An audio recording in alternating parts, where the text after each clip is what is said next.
Let's look at the data output area. You will notice that the data display grid is split into two portions.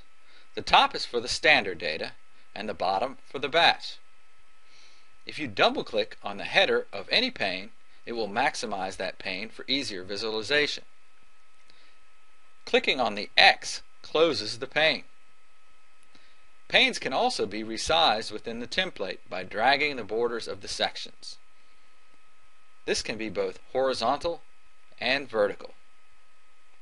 Panes cannot be removed within a template.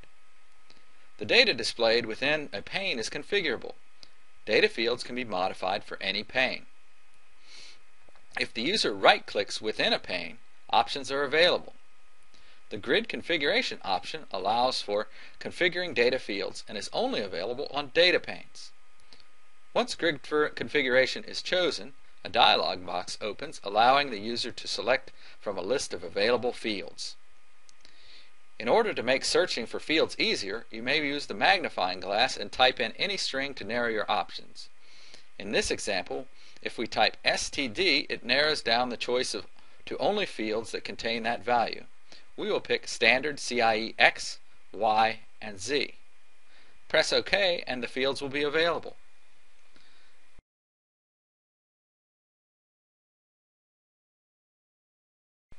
The grid is designed like a spreadsheet, where the user can sort on any field available. Headers can be dragged and dropped, and you can pin data to scroll your data.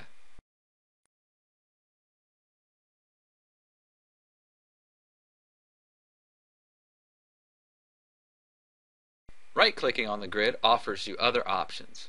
Reset grid, print, export, allowing export to Excel, switch. Switch is located on all panes and allows the user to completely change the pane on the fly. Save as template allows the user to save all his changes to the default startup template.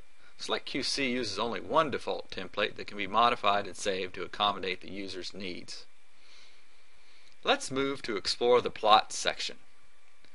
There are a variety of plots that are available in the program. The plot for the example shown is the Delta CIE lab plot, as can be seen on the label on the plot. The plot displays a window with DA and DB axes, and a smaller window with a DL axis. The green shaded area represents the tolerance. The yellow area outside the tolerance area is a warning limit set as a percentage. By default, the system will use 75%. The plot also includes the default illuminant observer. By default, the system is set to D65 10 degrees. The select instrument can also use D50 2 degrees. Only the data for the illuminant observer chosen during measurement with the select will be available in plots and data panes. Panes are interactive in the software. If the user clicks on a batch within the plot, notice how the plots as well as the data grid highlights the selected batch. Double-clicking will expand the pane. By holding down the left mouse button and dragging a cursor across the plot, the user can select an area to zoom in on. To reset, right-click on the plot and select Reset Zoom. Let's right-click on the plot again. Notice the C-Lab is checked because the active tolerance is currently C-Lab. If another color difference plot is to be viewed, the user needs to click on the tolerance selection box and choose a different active tolerance. The user has the ability to add or modify a system tolerance. In this example, we'll show how to add a new CMC tolerance. Go to Edit Tolerance and press the New button.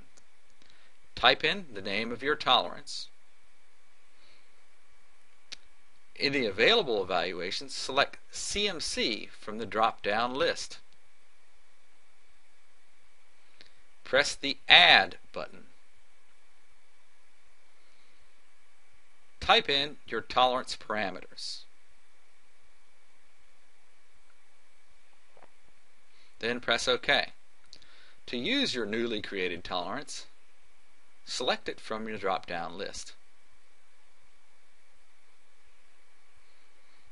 The simple QC pass-fail pane is designed for a quick quality control assessment. The user can quickly evaluate his samples through the reported delta E value, verbal descriptors, and pass-fail determination. If the user right-clicks on this pane, he can easily switch to another color difference equation.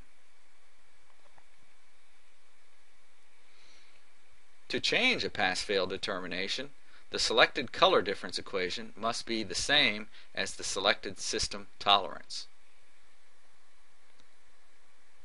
The color patch is a screen representation of the color of the standard and the active batch with the selected illuminant.